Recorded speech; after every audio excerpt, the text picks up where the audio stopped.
name, I think, is Isabella. Yeah, I believe. Where goes my pen? Isabella Andreini.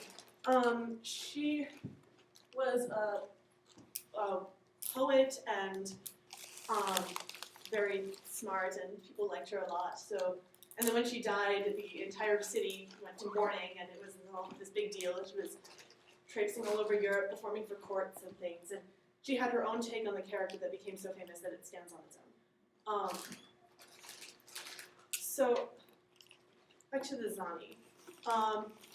They're the bottom of the pecking order. They're the lowest of the low. They're really dumb. They wear all white. They sort of have a hopping walk, which I would demonstrate if I thought that I could do it well. But given that this is going to be on the internet, I don't want to look like a complete idiot. Wouldn't be that. So, yes, so you have the Zani, who are the lowest. Then you have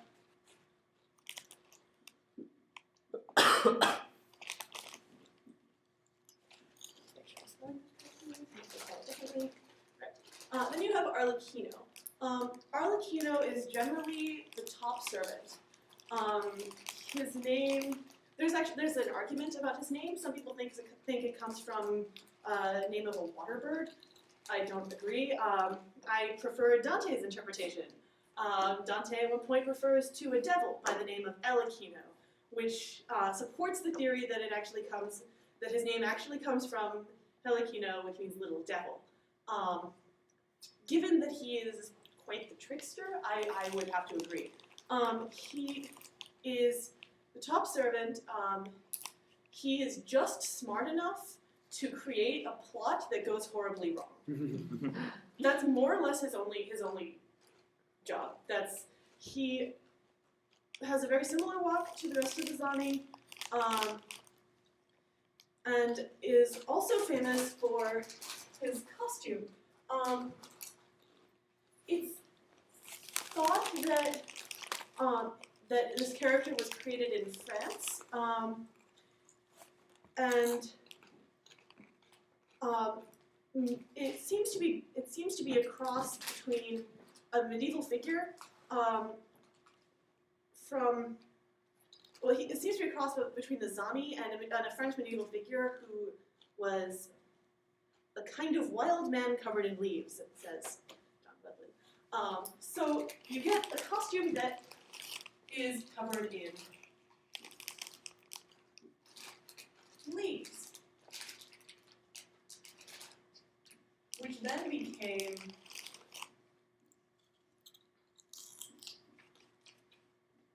and if I could draw at all, that would look like a Harlequin pattern. Yes? I was going to ask if there was any connection between Arlecchino and Harlequin. Yes, they are the same thing. So yes, he is the trickster, sort of cool, crazy. Who's awesome. He is hopelessly in love with Columbina, but again, stands in his own way in order preventing himself from ever committing to anything with Columbina. So that is Arlecchino.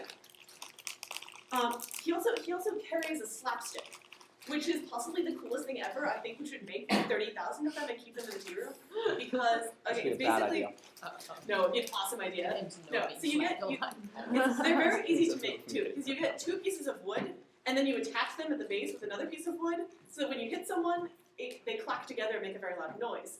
So you can hit someone and make it sound like you hit them really, really hard when you didn't actually. So you can also hit people really, really hard with them. That is also fun. I vote against this idea. Probably. Sound like it. I doubt it. 15,000. So the slapstick, of course, gave rise to the idea of slapstick comedy, but also was important in Arlecchino's interaction with one of the older men on stage, who would often try to steal his slapstick and beat him with it. He carried it around not so much to discipline the other servants, but for other people to discipline him, much to his dismay. So Arlecchino is only the top servant if this other guy is not around. Brigella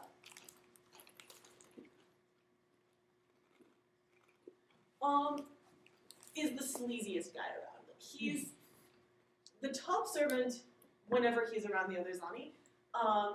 He is generally a merchant, very tricky and slimy, and always trying to get money out of people. He can be the innkeeper or pretty much anything involving people giving him money. He always carries around the tools of his trade. So if he's a waiter, he carries around some sort of napkin. If he's the hangman, he carries around, I guess he would carry around a noose. Or something. Yeah, just in case. Just in case. You never know when you need to hang someone.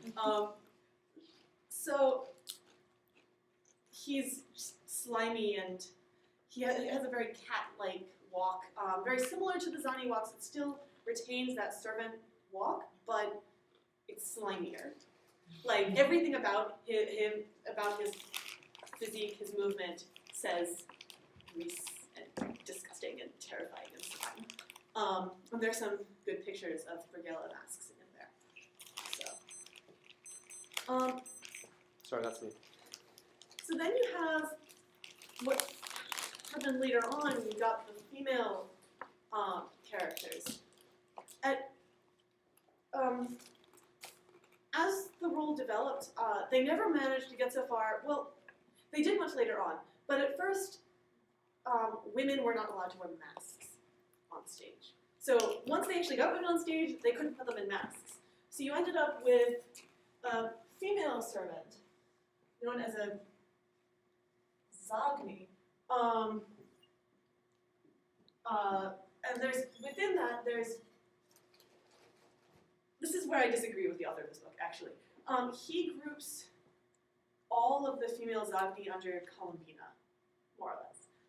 It's true that Columbina evolved out of the earlier ones, but I would say that there are, but given that the earlier ones are so different from the way Columbina ended up, I can't quite agree with that.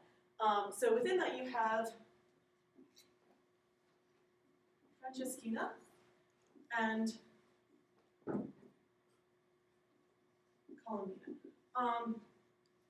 Franceschina is more or less a prostitute. She's the first of the Columbina type characters. These were generally servants to the female lover. In her case, you would get interesting interactions between her and Il Capitano that I'll talk about later. And generally, their purpose was to help the lovers interact and help everything work. She's probably the only person on stage who is not a complete and utter idiot. Her movements are very dove-like.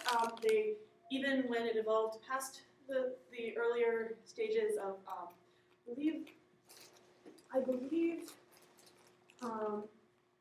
he says something very funny here about how the earlier ones were very buxom and the later ones were more, young and petite and conventionally attractive, not necessarily, oh, let's stare at their chest and give money later. So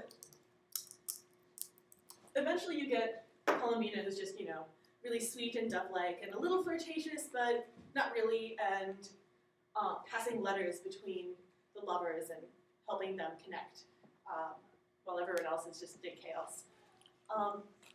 So that is the Zani. Then, so let's talk about the old men.